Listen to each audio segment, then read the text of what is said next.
Elhamdülillah biz elə bir ümmətə nisbət olunmuşuq ki, ən xeyirli ümmətdir. Həqiqətən insan İslam dini, müsəlmançılıq nə olduğunu bilərsə, vallahi gecə gündüz şükür eləsə də azdır. Çünki bu din yeganə dindir ki, Allah tərəfindən qəbul olunan dindir. İnnə dinə indəllahil İslam. Allah qatında din İslam dinidir. O biri dinlər artıq öz missiyasını yerdən getirib, bitib. İslam dini gələndən sonra bütün dinlərin hökmü ləğv olunub və biz də bu cür gözəl, sülhsevər bir, xeyirli bir dinə mənsub olduğumuza görə vallahi çox xoşbəxtlik. Çünki Allah kitabında buyurur ki, kuntum xeyra ümmətin uxricət linnəs. Siz insanlar arasına çıxarılmış ən xeyirli ümmətsiniz. Görün Allah Teala necə vəsf edir bu ümməti. Buyurur ki, Allah Teala kitabında, o Quran-ı Kərimdə, sizlər insanlar arasına çıxarılmış ən xeyirli ümmətsiniz. Bu ayəni biləndə insan nəyə görə sevinməsin? Bəli, fəxr edir və bu ayənin tamamında Peyğəmbərimiz Məhəmməd Peyğəmbər sallallahu aleyhi və səlləm buyurur ki, sizlər ən xeyirli ümmətsiniz, Allaha ən sevimli ümmətsiniz və ən fəxr olunası ümmətsiniz. Niyə də belə olmasın? Çünki görərsən ki, bu ümmətin içərisində elə insanlar var ki, daima insanlara xeyli öyrədir, insanları şər əməllərdən çəkindirirlər. Ona görə Allah Teala bu ümməti xeyirli ümmət adlandırır. Lakin digər qövmlərə bax, onlarda yaxşılığı insanları öyrətmək, pis əməllərdən, yəni günah işlərini çəkindirmək çox azdır. İndi özünə görərsən ki, ən çox pis əməllər hansı ölkələrdə yayılır və onlar bunda qəsdən yayılır. Bu hamısı çoxsa kafir ölkələrdir, Avropa ölkələri, Xristiyan, Yahudi ölkələridir. Lakin İslam ümmətində görürsən, yəni qıraqda müdaxilə olunmasa, şəriət üzərində qalsalar ən xeyirli ümmətdirlər. Elədir. Yaxşılıq əmr edərlər, pis şeylərdən insanları çəkindirərlər. Və buna görə də Allah-u Teala bu ümməti xeyirli ümmət adlandırıb. Və biz də bir müsəlman olaraq gəlib buna sevinək, fəxr edək. Lakin bəzi insanlar hələ də İslam nemətinin, müsəlmançılığın qədrini bilmirlər. Dildə mən müsəlmanlam deyirlər, lakin o xeyirli olmaq hissəsindən özlərini məhrum ediblər. Çünki müsəlman nə deməkdir? Müsəlman Allaha və Rəsuluna itaat edən deməkdir. Müsəlman Allaha boyun əyən deməkdir, təslim olan deməkdir. Müsəlman şirkdən, əhlindən uzaq olan deməkdir. Yəni heç Allaha şərik qoşmaz, nə dualarında, nə namazlarında, nə qurbanında, nə nəzrində, yalnız Allaha ibadət edər. O ibadətlər ki, Allah bizə əmr edib, onu yalnız Allaha yönəldərlər. Və həqiqi müsəlman budur. Müsəlman o kəsdir ki, haramdan uzaq olar, yalandan uzaq olar, qeybətdən, nəmmamlıqdan uzaq olar, içkidən, pis əməllərdən uzaq olar. Və həqiqi müsəlman bunlardır. Ona görə biz də Allahın bizi vəsf etdiyi kimi xeyirli ümmətdən olmalıyıq, buna çalışmalıyıq. Başqa bir ayədə Allah Teala görün nə gözəl bir söz deyir. وَمَنْ أَحْسَنُ قَوْلًا مِمَّنْ دَعَى إِلَى اللّٰهِ وَعَمِلَ صَالِحًا وَقَالَ إِنَّنِي مِنَ الْمُسْلِمِينَ. Allaha dəvət edən, salih əməl işləyən və mən müsəlmanlardanam deyəndən gözəl danışan kim ola bilər? Doğrudan da nə gözəl əməldir. Allaha çağıranın sözündən gözəl söz nə ola bilər? Bu Allaha çağırır, onun peyğəmbərinə çağırır, şəriəti İslam dininə çağırır. Bunun sözündən gözəl söz ola bilərmi? Mən müsəlmanlardanam deyəndən gözəl sözlü birisi ola bilərmi? Mən müsəlmanlardan deyib, quru-quru bu ilə kifayətlənmir. Mən müsəlmanlardanam deyib, Allaha və Rəsuluna itaat edir. Allaha ibadət edir. Onun şəriətinə təslim olur. Bax, həqiqi müsəlman belə olar. Və bunların danışığı sözdən gözəl sözdən ola bilər. Və biz də bir müsəlman olaraq gələk, öz borcumuzu, Allah qatında olan borcumuzu yerinə getirək.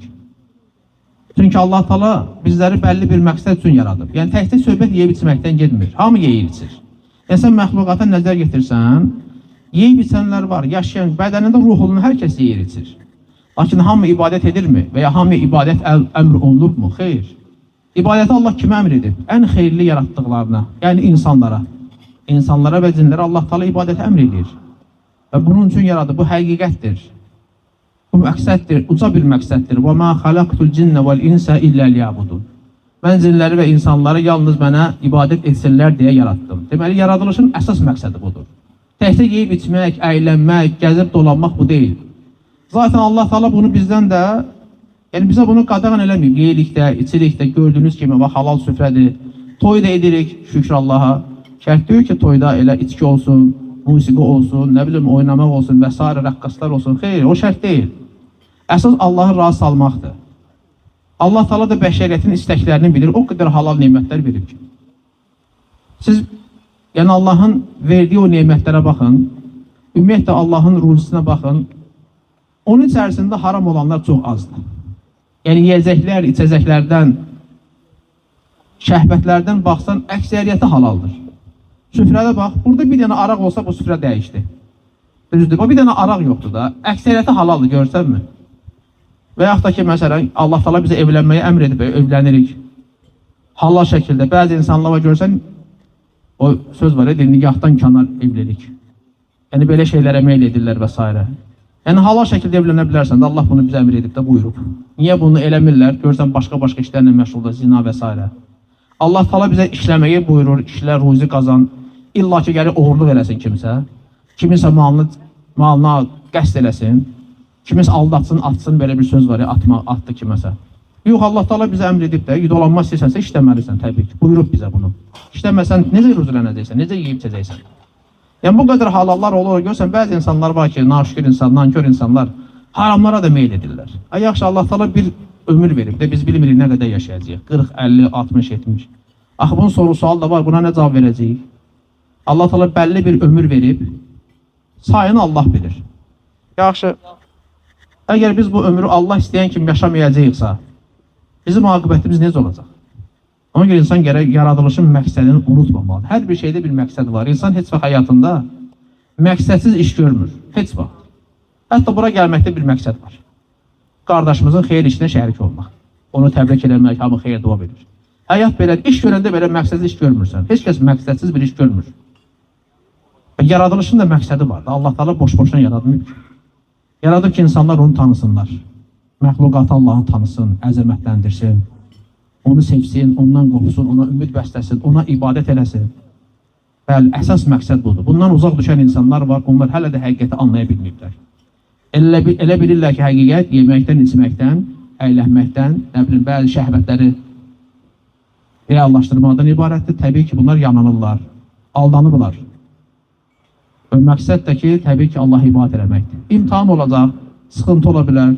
Bəzi insan başına bəzi bəlalar, müsibətlər gəlir ki, bunun yanında insan səbr eləməli. Yaxşı günündə Allah şükürlər olsun dediyi kimi, pis günündə də yenə səbr edib Allahdan razı qalmalıdır. Ona görə əziz qonaqlar, qardaşlar, dostlar, yoldaşlar, Allahı unutmaq olmaz. Bu nemətləri bizə Allah veribsə, biz bu nemətlərə görə Allaha şükür eləməliyik. Bugün yaşayırsansa, səni tanıyan varsa, bugün yemək yeyə bilirsənsə, öz əllərindən qidalana bilirsənsə, ruzi qazana bilirsənsə, buna görə məgər Allaha şükür eləmək lazım deyil. Əlbəttə ki, lazımdır. Gəlin özümüzü götürək. Məsələn, kimsə bizim himayəmizdədir. O mənə çox sağ ol deməsə, təşəkkür eləməsə, görürsən, deyirsən ki, bu naşükür adamdır, çox sağ ol eləmir. Məsələn, valideyn övladına nəsə bir şey buyurur ki, övladım bunu elə. Eləməyəndə ata necə olar, ana necə olar? Qəzəblənər, düzdürmü? Deyək ki, bu necə övladdır ki, ata ananın sözünə qulaq asmır. Allah da müzəvvəslərə layiqdir, ən müzəvvəs Allaha aiddir. Bəs Allah da bizə müəyyən əmrlər buyurur, vacibatlar var, müəyyən haramlar var, onlardan bizi çəkindir. Biz Allahın sözlərini əməl eləmirik ki. Necə olur ki, yəni insanların sözlərinə əməl edirik, tapşırıqlarını yerinə getiririk. Hətta işdə belə, sən müdiriyyətin sözündən çıxsan, sənə cərimə gələ bilər, töhmət gələ bilər, işdən qovula bilərsən.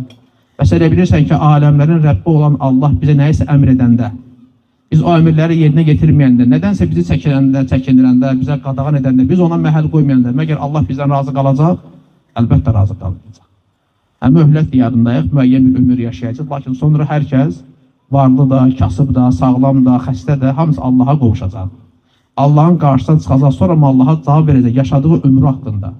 Bu ömrü necə yaşadın? 40, 50, 60, 70, 100 il yaşamısan, necə yaşamısan? Sağlamlığında nə etmirsən? Pulun olub, necə xərcləmirsən, necə qazanmırsan? O ömrü həyatı necə başa vurmursan? Bunu Allah bizdən soruşacaq. Hər kəsdən soruşacaq. Bu, vallahi həqiqətdir. İnsan necə istəyir yaşasın, özü bilər. Lakin bilsin ki, bir gün Allahın qarşısına çıxacaq və Allah ondan soruşacaq. Ömründən, qazancından, həyatından, sağlamlığından soruşacaq.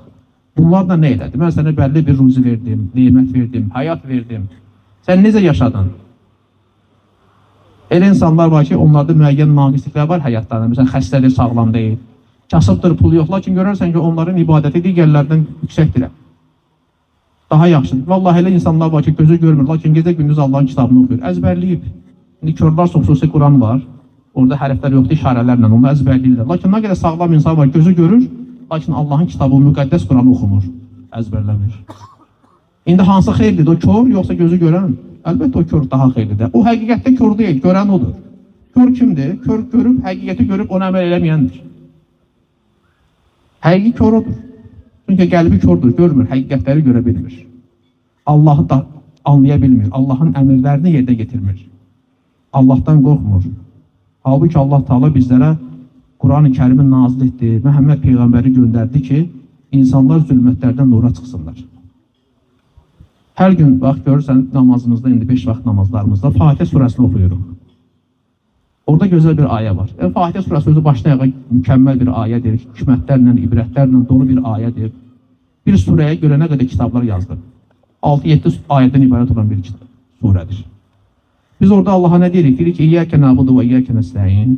Biz yalnız sənə ibadət edirik və yalnız səndən yardım istəyirik. Sonra deyirik ki, İhdina sıratal müstaqim. Bizi doğru yola yönəldi. Sıratallezine en'amte aleyhim. Nemət verdiyim kəslərin yoluna yönəldi. Allahdan bunu istəyirik. Yaxşı, o nemət verilmiş kəslər kimlərdir, bilirsinizmi? Allah Teala başqa bir yerdə, Nisa surəsində o nemət verilmiş kəsləri bizə buyurur. Yəni biz Fatihə surəsində onların yolu ilə getmək istəyirik. Onlar kimlərdir bilirsiniz? Allah kitabında buyurur. وَمَنْ يُطِعِ اللّٰهَ وَالرَّسُولُ Kim Allah'a və Resuluna itaat edərsə, فَأُولَٰئِكَ مَعَ الَّذ۪ينَ أَنْعَمَ اللّٰهُ عَلَيْهِمْ مِنَ النَّبِيِّينَ وَالصِّدِّقِينَ وَالشُّهَدَاءِ وَالصَّالِحِينَ وَحَسُنَ أُولَٰئِكَ رَفِيقًا Kim Allah'a və onun elçisinə tabi olarsa, o tabi olanlar kimlərlə bərabərdir? Dil nemət verilmiş kəslərlə, peyğəmbərlər, sadiqlər, sıddıqlar, şəhidlər və salihlərlə bərabər olacaqlar. Onlar necə də gözəl dostlardır. Görürsən, Fatihə surəsini çox adam oxuyur, hətta yasda oxuyanlar var, lakin mənasını soruşsan bilməyəcək. Ayələri bir-bir oxur, demək ki, mənasını başa düşməyəcək. O bilməyənlər var. Eləcə əlini qaldı, üzünə sürdür, hə, qutardı getdi. Deyirsən, bəs sən neynədin? Deyir, Allah Fatihəni oxudu, mən dedim. Lakin o Fatihə surəsindəki ayələri hələ dərk etməyən insanlar var. O qədər uca əzəmətli bir ayələrdir. İbrətlərlə, hikmətlərlə dolu bir ayədir. Elə yaradılışın məqsədi hamısı elə Fatihə surəsindədir. Gözəl aqibət də, pis aqibət də o Fatihə surəsində göstərilib. Lakin kim o nemət verilmiş kəslərin yoluna tabi olmasa, kimlərlə bərabər olacaq? Elə Fatihə surəsində yenə var. Deyirsən ki, bizi nemət verilmiş kəslərin yoluna yönəlt, qəzəbə düçar olanların, azmışların yoluna yönəlt. Onlar da kimlərdir? Nəsranilər, xristiyan və yahudilər. Deməli ki, Allaha və onun peyğəmbərinə, Muhammed peyğəmbərə tabi olmazsa, təslim olmazsa, Quran-ı Kərimi həyatının bir kitabı, rəhbəri seçməzsə, və onların Allah qorusun, aqibəti yaxşı olmayacaq. Nə qədər belə ayələr var ki, Allah və Rəsul tabi olmazsa, itaat eləməzsə, onların düşəcəyi yer cəhənnəm odudur, orada qalacaqlar. Görürsən, Allah bizə bildirir bu Quran-ı Kərimi. Və Quran-ı Kərim çox mübarək bir kitabdır. Müqəddəs bir kitabdır. Quran-ı Kərimdə əvvəlki qövmlərin həyatı, Quran-ı Kərimdə Məhəmməd Peyğəmbərin həyatından ayələr var, bu dövrün insanları haqqında ayələr var. Quran-ı Kərimdə gələcək barəsində ayələr var, əmirlər, qadağalar var. Quran-ı Kərim mükəmməl bir kitabdır. Vallahi oxuduqca doymursan. Amma oxuyan varmı? Yoxdur. İnsanların əksəriyyəti Quran-ı Kərimi nə vaxt yada salır?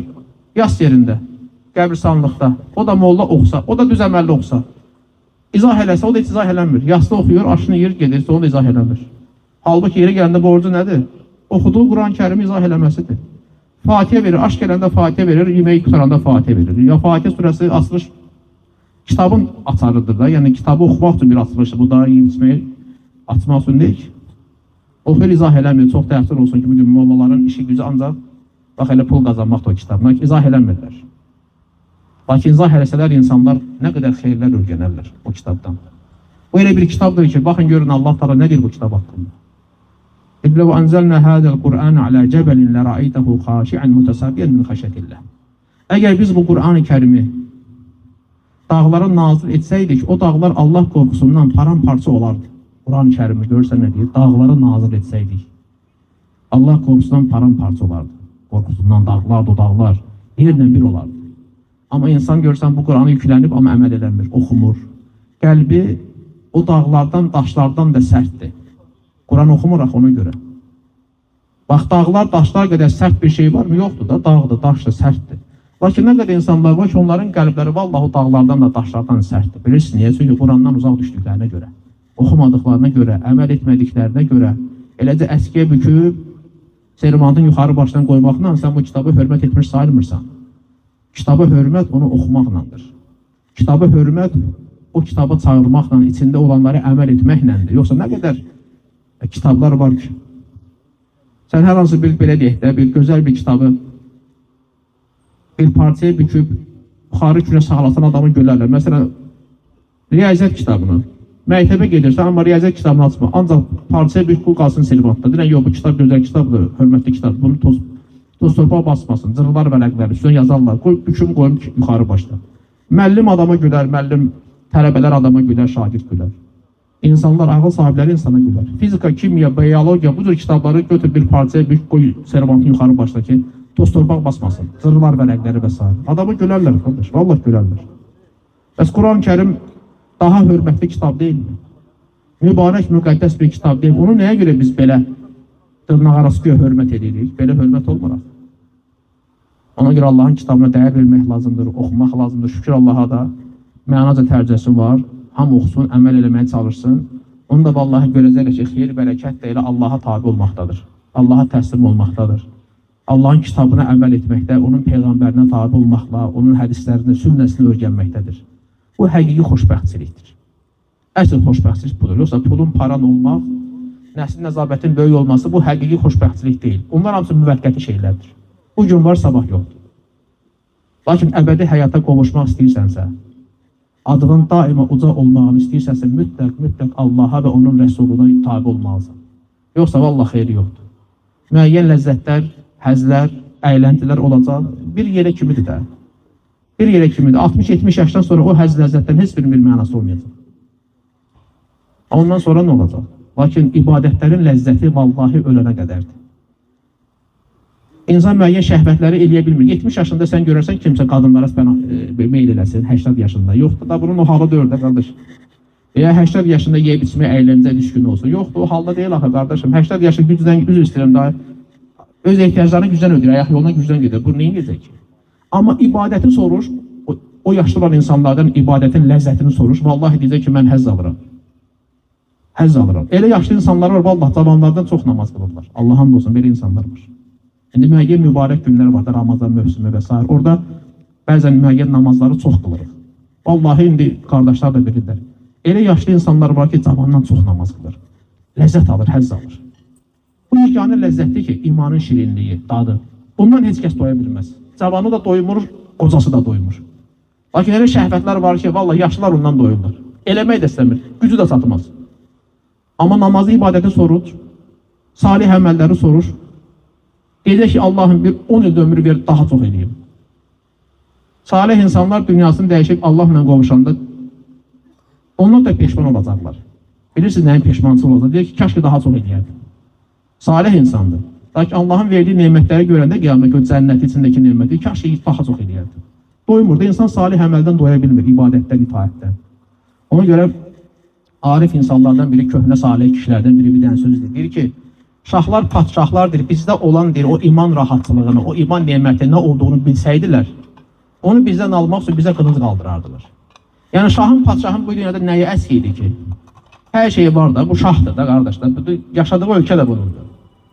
Hökümdar da budur da, düzdürmü? Biraz gücü qüvvəti olsa başqa ölkələri də zəbt eləyər, onu da keçirər sultanlığına. Lakin onların qəlbində o rahatçılıq yoxdur. İman rahatçılığı, nəfsinin rahatçılığı, qəlbinin rahatçılığı yoxdur. Həmişə həyəcan içində olar, narahat olar ki, bir gün sultanlığım əlimdən gedər, birdən hökümranlığım əlimdən gedər və s. və ilaxır. Lakin imanın rahatçılığı, qəlb rahatçılığı yoxdur. Vallahi bilsələrdir, nə olan şeydir bunun həqiqətini. Deyir, onu bizdən almaq üçün bizə silah qaldırarlar ki, bunu da verin, daha hər şeyimizi almışıq, bunu da verin. Lakin çox təəssüf olsun ki, bunu hələ də dadmayan insanlar var, bu şirinliyi. Yenə sələflərdən birinin gözəl sözü var, deyir ki, dünya əhli dünyadan köçdü, lakin onun içində olan o ləzzətləri dadmadı. Fikirləşsən ki, nə ola bilər? Hər şey dadmışam da, bu dünyada nə ləzzət var ki, hamısını dadmışam da. Yeməkdir, içməkdir, əylənməkdir, qadınlar və s. Amma həqiqi ləzzət nəyi nəzərə tuturdu? Allaha itaət edir, onu dadmadılar. Onu dadmayıb bu dünyadan köçdülər. Həqiqi bax, o elə bir ləzzətdir ki, onun haramlığı yoxdur da, başa düşürsən. Əksinə nə qədər çox o şirinliyi dadarsansa, qiyamət günü halın bir o qədər yaxşı olar. Allahla sənin aran nə qədər güclü olarsa, sevgi, məhəbbət, o bağlılıq nə qədər qüvvətli olarsa, bax, həqiqi xoşbəxt insanlar da onlardır. Həm bu dünyada, həm axirətdə. Mən də istəyirəm ki, Allah Taala bizləri dünya və axirətdə xoşbəxt insanlardan eləsin. Allah Taala bizim qardaşımıza yenə bu izdivacını xeyirli, bərəkətli, mübarək eləsin. Bu cür məclislərin sayını Allah Taala çox eləsin. Bu həqiqətən əsl toy belə olmalıdır. Yəni biz bayaq Əqali müəllimlə danışır, elə sizin yerlivizdir. Kim tanımırsa bilsin. Yəni o da sizin yerlivizdir. Coşqun müəllim də həmçinin Səryandandılar. Özəl söz edir ki, yəni bizdən yəni əvvəlki vaxtlarda toylar belə olub da qardaş. İndi Sovet rejimi bir tərəfdən, nə bilim insanların güya müasirləşməsi, Avropalaşması digər tərəfdən insanların fitrətini pozub da, sağlam fitrətini. Lakin biraz keçmişə nəzər yetirsən, görərsən ki, toylarımız belə olub. Belə xeyirli, mən də dua edirəm ki, bizim belə toyların sayı çox olsun, belə mübarək, bərəkətli toylar çox olsun. Allah Taala subaylarımızı, cavanlarımızı evləndirsin. Bugün cavanların da tez evləndirmək lazım. Fitnə fəsadı bilirsiniz, cəmiyyətin pozunçuluğunu bilirsiniz. Yolda gedəndə Allah qorusun, insan nə qədər günaha düşür. Televizor asırsan, Allah qorusun, xoşa gəlməyən mənzərələr. Ona görə cavan insanları tez evləndirmək lazımdır ki, o belə günahlardan uzaq olsunlar. Həmçə onlara Allahın dinini öyrətmək, özləri də çalışsınlar, öyrənsinlər. Cavan insanların İslam dininə xidməti olduqca böyükdür. Təbii ki, cavanla indi belə deyək də, yəni yaşlı bir deyil, amma hər ikisinə xeyri var. Bu ümmətdə 7-dən 77-yə hamıda xeyri var. Kim öyrədirsə, əməl edirsə, onda xeyri var. Hətta uşaq olsa da belə.